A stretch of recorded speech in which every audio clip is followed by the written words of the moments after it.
Bloodline is a 2018 American psychological horror film directed by Henry Jacobson, starring Seann William Scott, Mariella Garriga, Dale Dickey, and Kevin Carroll. Please describe to me the feelings and sensations you experience when beating your son.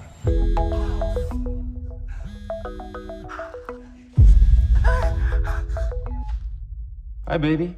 Okay, I'll meet you there. We're gonna have to cut this short, I'm afraid. We do everything we can for our sons.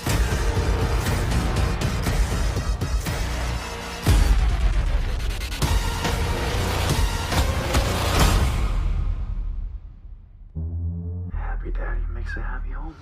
Welcome back to the Cult of Films. I'm joined by these two gentlemen, my fellow serial killers, Johnny Mulligans and the Coleman Yeti. Welcome back to the Cult of Films, guys. Hey, thanks for having me back, John. This is fantastic. I love being here. Here to murder some movies. Yes, indeed.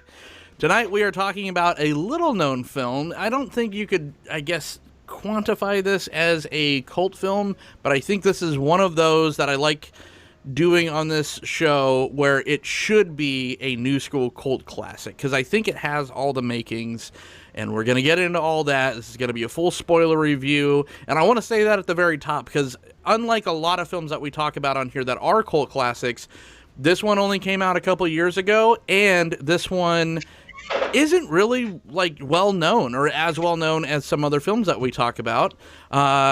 Looks like Coleman is you have to keep changing your location because the cops are onto you, I assume. That's right. Keep moving around city to city. Perfect. I just jumped from New York to Paris, so.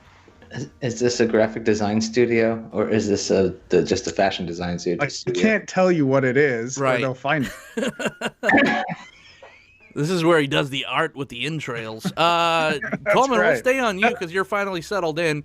What did you think about American Pie 187, Dexter Goes to College? Yeah, I just thought it was called Shitty Dexter. Oh.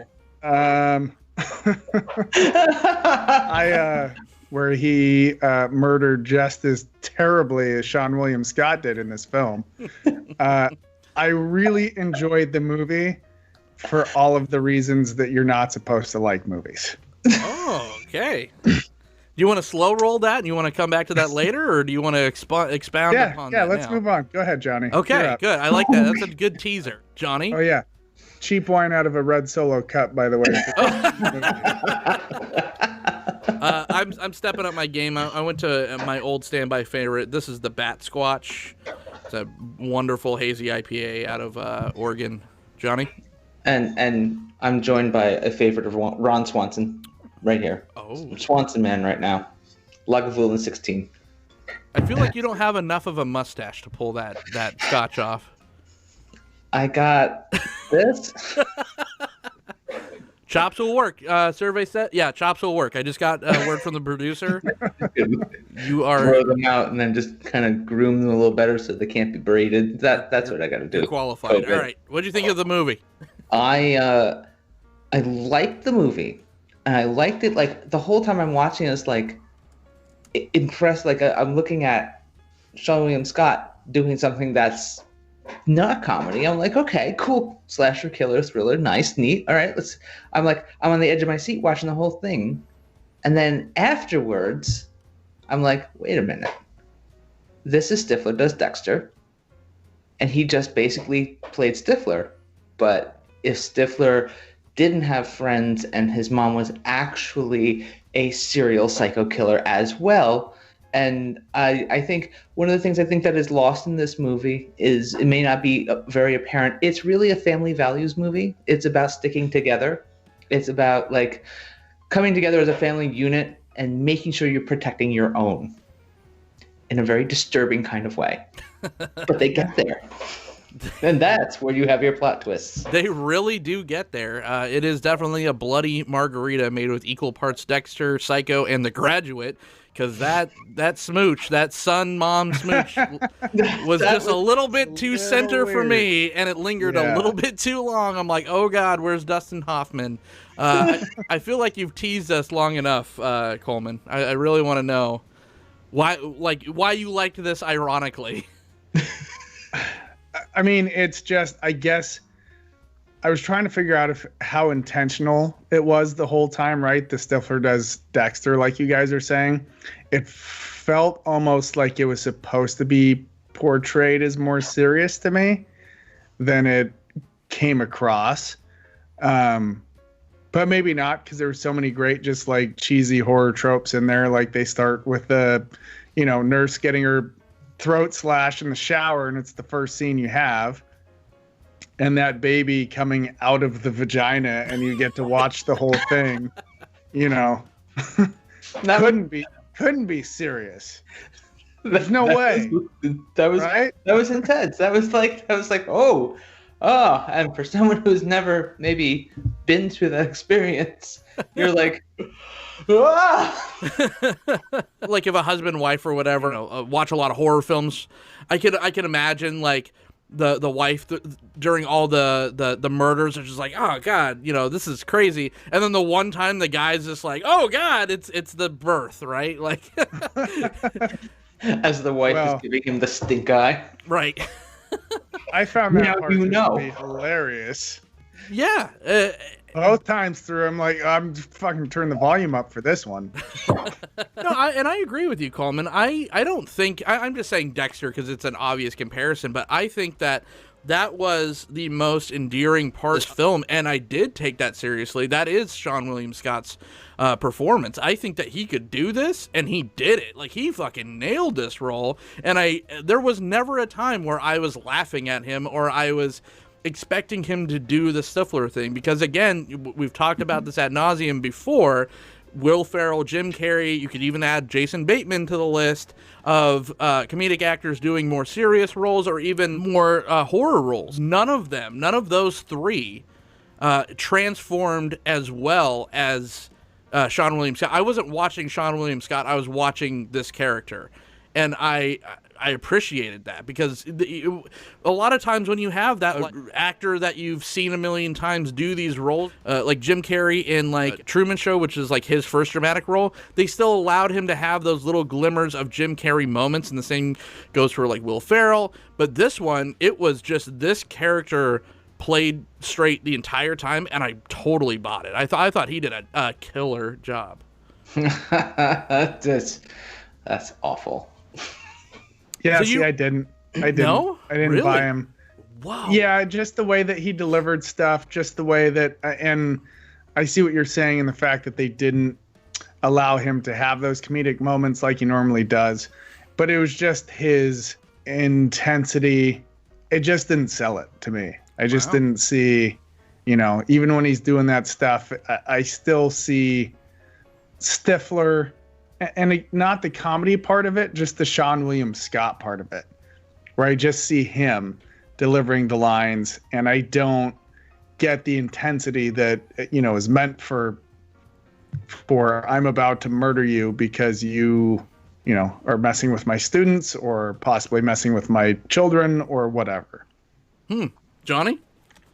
I'm more, I think, with you on this one. I like the way because I automatically defaulted to that kind of comparison when I was seeing after it set in, and I was like, oh, I can see all these parallels to the Stifler character. I think it was really, I think it was taking the Stifler character and some of the qualities of that character and applying it to a psycho slasher role where I think it actually fit better. I like that it was put into this role, and this is where it should have been applied the whole time. And the American Pie movies would have been totally different, but hey, that was a comedy and this wasn't. So I think it fit here, and maybe if it had fit here first, that might have been there might have been a different path for, like, I know Sean William Scott had gotten kind of pigeonholed into that typecast, that Stifler role. We saw it in, I think we saw it in Goon, we saw it in Role Models. So, Evolution. It followed him the whole way through. So it really just was a matter of, well, okay, where else can we apply this? And they found a psycho slasher where it worked out. And I did like, one of the things I did like about this, you do get some backstory about where this character, came to be this person. And then as you go through the movie, suddenly the mother is there. And then the mother seems to be really involved. And they're like, why does the mother not freaking out about a bloody tarp sticking out of the trunk of the car? Oh, mom's in on this. Okay, right. And then we get to the end, it's like, well, the wife is onto something. Is she ratting him out to the police? No, she's meeting the guy. Oh, she's going to kill him. Yeah. I called this is one of those movies I called every step of the way, though. Yeah. I mean, and I'm rooting for it, right? Like the wife, totally. And again, I enjoyed it. Mm-hmm. I did enjoy it, but it's one of those, like, I saw minutes before I'm like, I mean, the only thing that got me is I thought the wife was going to kill the cop, not the kid. I will have to say this is the sloppiest group of serial killers I've ever seen. So when I said shitty Dexter, like, I mean, they ripped the whole MO of, like, how do I choose my victims? How do I kill them? Like, everything. Let me have my own little ritual before I kill them. Let me confess to the murders. Like, the shit was just ripped right out of Dexter, except instead of having, like, a full plastic room, he's like, let me have a 10 by 10 square and then slash throats so the blood sprays everywhere. And then let me just bury all the bodies on makeout points above LA where, thousands of people must go. Yeah. Not to mention, where the fuck do these burn barrels keep showing up from? Yeah. Like, to the point where the wife just shoots a kid in broad daylight. But that was the best murder of the whole fucking thing. Because it may have happened in broad daylight, but at least she used his gun, put it in his hand, and made him pull the fucking trigger, right. And then wrote a suicide note. The mom slashed the nurse's throat, then put her in a gurney and just left her in the fucking hospital. Like, what kind of sense does that make? She didn't even try to dispose of the body. No. They're just going to find this brutally murdered lady here. Yeah. No big deal. Yeah. It was like, if any Dexter fans watching this are going to pick up on the, no, you're doing it wrong. That's sloppy. Come on, man. Mm-hmm. You got it. That's like, you're bound to get caught. And then I did enjoy, like, near the end where the detective is like, well, we found the suicide note and it was his own gun. So, I guess there's nothing we can do now. But he's standing in the room, and you could tell the hair is standing up on the back of his neck because he's standing in a room with 3 psychopaths, and he knows there's something wrong there, but he can't figure it out, and he can't charge them, and he just needs to walk away so he doesn't die, because that's what it was. It's like the creepiest. Oh yeah, at the end they got this like creepy psycho thing going on, and then to have the wife pivot like that and go into that murderous, go the path of, we're going to kill anyone that comes across us, like that crosses us and looks at us naughty. It was I like, from you had it down to she was gonna kill one person one way or the other. I was thinking she was either going to the cops to rat him out or she was killing the kid. Like, right. I felt like it was gonna go one of those ways. Of course.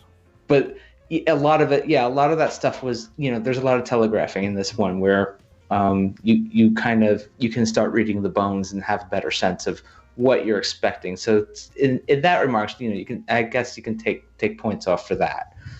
But overall, I enjoyed that too. Like, I knew these things were coming, but like when the mom slashed the nurse's throat, and I saw it before it happened, I'm like, wait, okay, he's here, she's there, all right, let's, and I saw it coming. But I was like, yes, every time it did. Like, I was still rooting for them. Totally.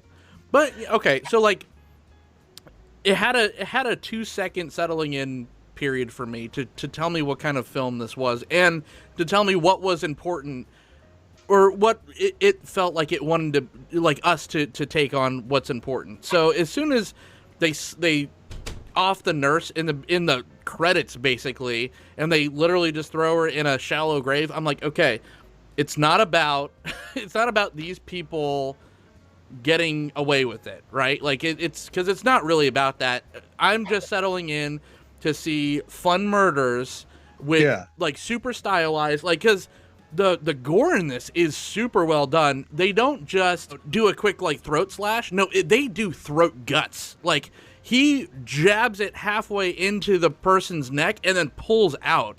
And like, it's just like half of their neck is gone. So I'm like, okay, it's about displaying what I could do with gore. And this is Henry Jacobson's debut feature. This the director of this film, this is his first at bat. And I think from a technical standpoint and an entertainment standpoint, he fucking nailed it. Is a slasher going to be super smart and make you think like a 7? Or is it going to be just super fun and entertaining to look at? And I think this had a nice balance of the two.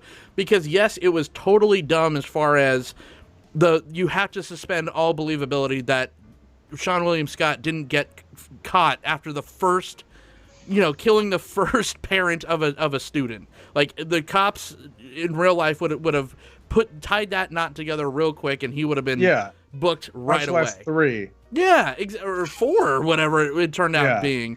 Oh yeah, I think he did 3, but and this is his second round, right? Because they apparently have moved. And so he already had like a ring that he was setting up beforehand. Well, maybe, because maybe the first round was Mom. Sure. Yeah. Because he only had flashbacks to killing his dad. He never had flashbacks to killing anyone else. So maybe the first round was just Mom's bodies. And she was burying them in the planters, right? And there was like 6 planters. 4 or 6 planters. So it was like Mom's just fertilizing the tomato garden, and that's where he gets all of his techniques. Yeah. And that's where they build this weird, creepy mother-son bond where, like the actor who played the mother did a really good job playing this kind of creepy, possessive mother type character. And it was just, and everyone's like skulking around a corner. Like, everyone's hanging out in a doorway, just like staring at them off in the distance. It's just like this weird, creepy vibe of this family is not right. There's something wrong here. And it's only going to get weirder as we get further into this. They definitely did a good job of tying together the weird mother issue serial killer vibes, which is something that's pretty common amongst serial killers. Yeah, that was like stolen right out of Psycho, right? And it's just like, and Dale Dickey, who plays the mom, looks like Jennifer Jason Leigh, but like that smokes a carton of cigarettes a day. For the last 500 years. Exactly.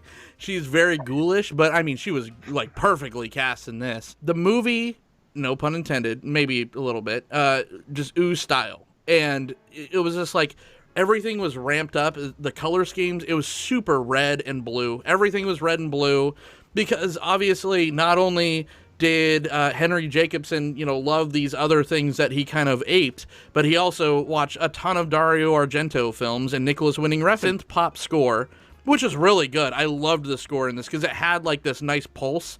Like, the music definitely kept your pulse going with the action and like what was going on, but also like the way the kills were, like you would zoom in on his knife, and his knife is like cartoonishly big and shiny. Yeah. Like an old school Dario Argento, like Italian slasher film. So this was like a straight up giallo, which was a nice throw. Like, again, it took me a second to realize that's what they were going for. But once I kind of like, oh, okay, this is just homage. This is like a complete margarita or like a buffet of just different styles thrown together. This is a celebration of the genre that I'm like, oh, fuck it. Who cares if it's dumb? It's just fun to watch. What I didn't like, I think that my biggest gripe about the film is it just gets so repetitive. Because yes, it's 3 kills, but they're just the same thing, the same setup, almost down to the same speech. I wish there was just a little bit of variety. But I feel like that's kind of the purpose. Like, that's his MO. That's fair. Like, that's a piece taken right out of Dexter. Mm-hmm. Every kill in Dexter is the same because that's the point of the serial killer, is they have their way that they like to do things. See, just variety like you're giving us now. Just a little bit.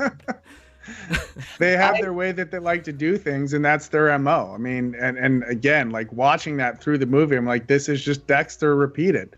Dexter has his way he kills every time throughout the entire series. This is what I do. I set up my kill space. I ask the questions. I show the pictures. I do the thing. Like, that's it all the way through. And he only had 3 murders, but then the one he just stabbed the shit out of the guy. So I got to tie this up. I'm totally not going to leave any extra evidence lying around. The problem is, Coleman, Dexter exists, though. Like, that's the problem is, yes, all these rules are set down from this other show, but that show is a thing that people have seen. No, I know. And that's why, I mean, that's the frustrating part of it, where I'm like, okay, like I said, they just ripped all of this straight out of Dexter. These weren't original thoughts. They're like, let's just take this out of Dexter and throw Seann William Scott in there, and then, you know, just make it humorous so we won't worry about any of the sloppiness or any of the, you know, bodies he just kind of leaves laying around in public places. Yeah. Now, you know, as far as like the repetition, that sense of things are getting boring because it keeps being the same thing, and that's one of those themes where in the beginning they're flashing through these routines, the baby monitor, the baby crying, they flip, it goes through like this stop motion type speed up. You mean the epilepsy sequence? Yes. He's doing the David Fincher or, you know, whatever thing, which is cool. Like it looks fine. Like, we see this. That's the one thing where I felt like this. I know Coleman might not be on the same, be with me on this one, but like I think they did bring some nuance in with this repetition. Like you see repetition in habits and patterns. You see it in the kills, and yes, it's like taking things from Dexter. But then we get into, as you get further into the movie, we start seeing flashbacks about the character's childhood, and why this repetition becomes a part of it. You see the origin story of that repetition. You see how the whole technique of how he uses the knife is a complete callback to the very first time when he kills his father. And a lot of it comes down to is he is a person who has suffered a severe trauma in his past and is stuck in this mental loop where he is constantly reliving it. And, he goes and seeks out bad people, like the bad person who did wrong. And he goes through the same techniques, and the techniques passed down through generations because mom did it this way, I'm going to do it this way too, kind of thing. I think right. Hence it's called Bloodline and not Dexter. Right. In Dexter, they showed the trauma that he underwent to start it as well. They just did it better, and he was 3 or 2 or whatever when he got found in a, container full of dead people. But it's like the budget meeting. They're like, okay, imagine this. Dexter, but Psycho also. Yeah, right. For 1/10 the budget. Right. Now let's make it the whole family, not just the brother. It's the whole family. And Stifler, boom. Yes. But we joke and we whatever, but it is a really fun watch. Like that's what's tantamount to the slasher films. That's number one. All right. It was a gory, fuck yeah. Like it's disturbing. It has some like Cronenberg level. The most disturbing shot of this film is that girl that's being like raped by her uncle or whatever. They do this horrible close up of her chewing on a hangnail that's not ready to come off, but she rips it anyways. Oh my God. That made a little piece of skin. Oh my God! That I was just like, oh, why would you do that? People are getting like throat gutted every 2 seconds, and I'm like, but that hangnail wasn't ready yet. God damn you! And I would say my favorite was her little smirk when he asked how she felt. That smirk and like her eyes in that moment were everything. Perfect.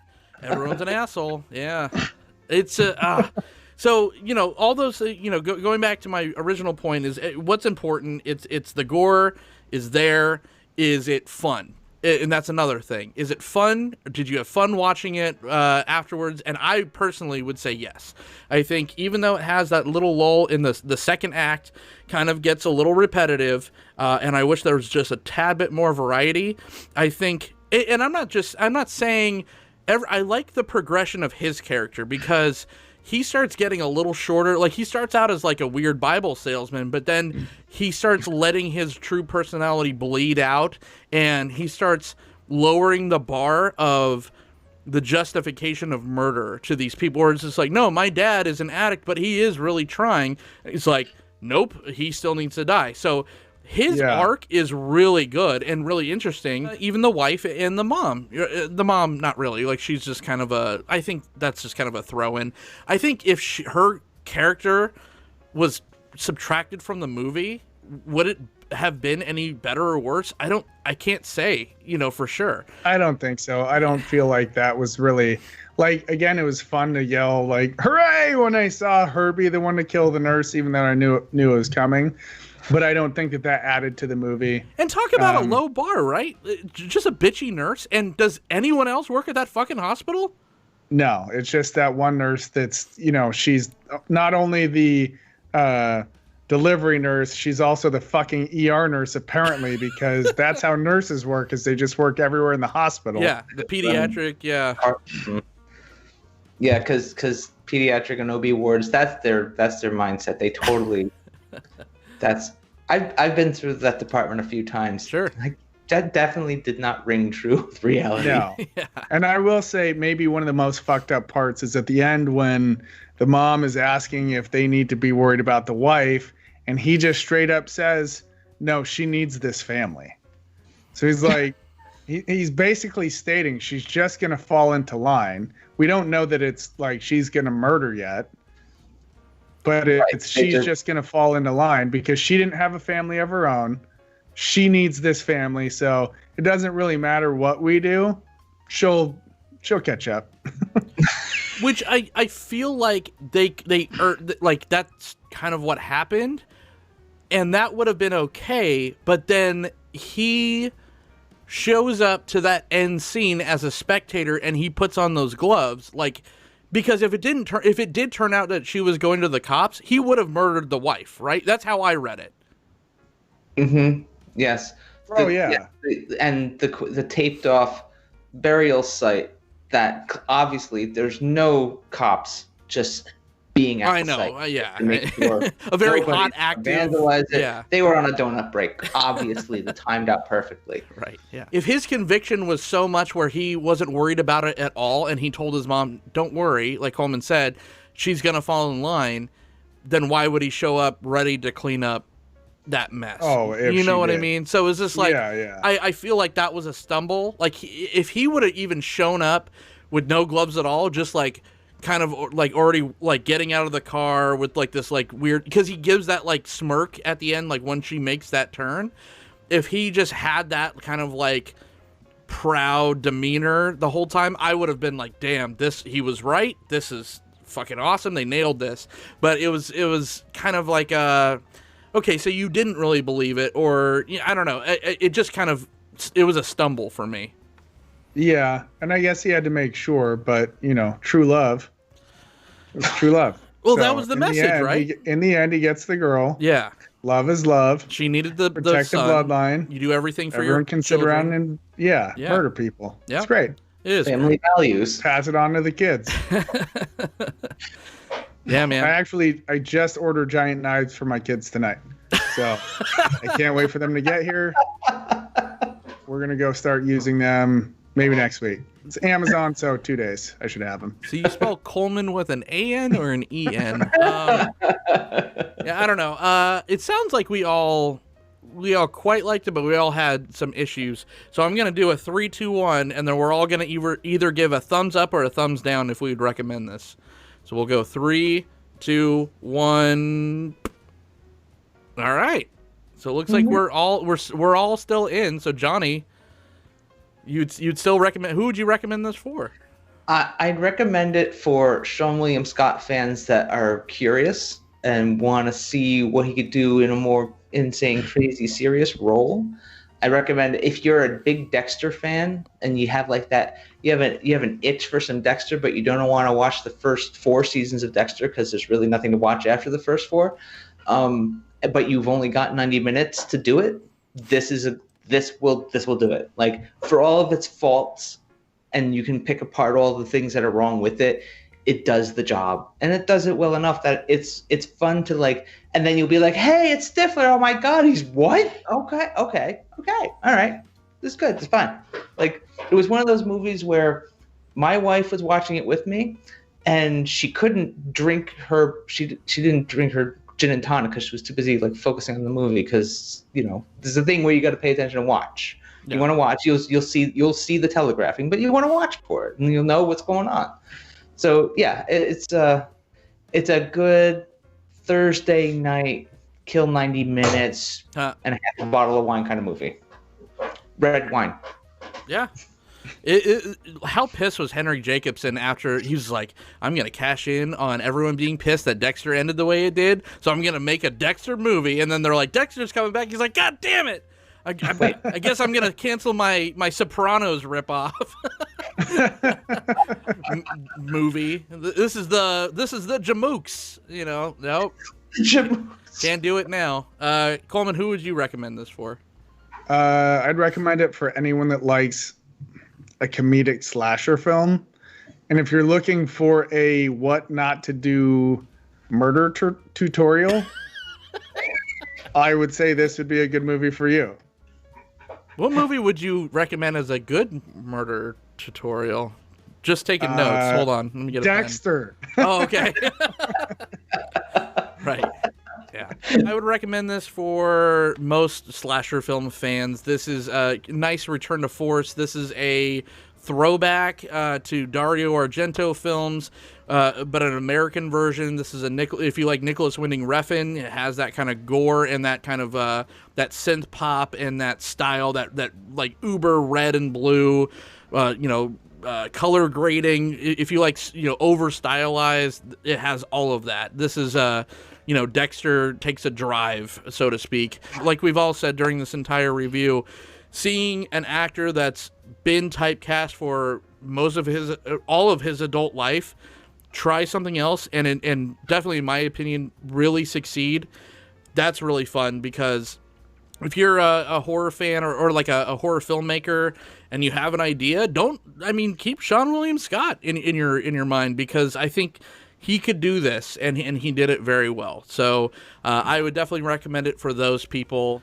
If you're like, if you're just are obsessed with Seven or something and like that's the bar, then just don't watch it, because you're not going to be happy.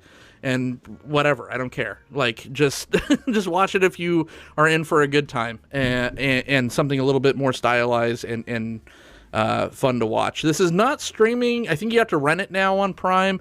This was streaming on Netflix forever. Can confirm. Yeah, but now you have to have that stupid fucking Stars subscription that no one wants, and so sorry, Stars. Well, it says it's free on Tubi. No, I checked Tubi. It shows it. No, so when I put it in my Fire Stick, it says it's free in Tubi. Mm-hmm. So then I look it up and I play it, and it plays some different movie called Bloodline, which was also somewhat interesting that we could also totally review sometime. Perfect. Not kidding. I watched about 2/3 of that movie before I was going, all right, where the hell is Seann William Scott? That's awesome. I did that before. I don't even remember. I think it was for like an M. Night Shyamalan film. And like halfway through, I'm like, I know he's the twist guy, but this is really not what I thought it was. It's really deep. I went like an hour and 30. Yeah, it was horrible. Here's all different actors. What a twist. Yeah, this is going to be a huge pivot. I was pissed. And then I think it turned out to be better than the M. Night Shyamalan film. Probably so. Not a surprise. But yeah, I think we all give our recommendation with asterisks for Bloodline 2018, starring Seann William Scott. A hell of a first feature for Henry Jacobson. This is another Blumhouse film, so Jason Blum was also the producer on this one. But yeah, check it out. Even if you have, it's worth $4 to rent. It's not worth $10 a month for Stars. So this is a one-time rental. It's not, you don't have to rewatch this thing. It's not like a classic that just, you need to revisit all the time, unlike Coleman's background right now. Oh my God.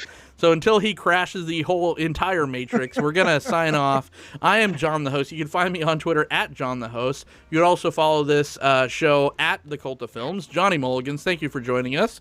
Where can everyone find you? You can find me skulking around here at Cult of Films. You can find me on Twitter at, let me see if I can pull that up and tell you where you can find me. At J Mulligans. I'm on, oh my God, I have a whole 11 followers now? That's awesome. 10 now. No. I appreciate it. No problem. Just trying to subtract from the, I don't know. I don't want you to get too big of a head, Mulligans. Keeping it real. I can't afford to pay you, so you need to, I need to kill that self-esteem. Mr. Coleman Yeti, where can everyone find you? In DOS next, I guess? Yeah. Well, you can find me at Coleman Yeti on Instagram and on Twitter, and you can find me on Two Bananas Adventures, where we go into the trees, the woods, and we have adventures, and sometimes there's snow too. So go check us out. Is that a can of gas being poured on that one tree by your head? No, That's sir. spray That can. is a spray paint can. Oh, That's how trees are made, John. He's in like art program from Windows 3.11. This is taking a turn for sure. We're going to be uploading this onto all the podcasting sites on your iTunes, Spotify's. Leave us some entrails and some sharp, knives and all the other things. Just blood splatters. I'm really. sorry you can't see my backgrounds. Yeah. They're not. They are just the worst. Well, thanks for watching. We'll see you next time.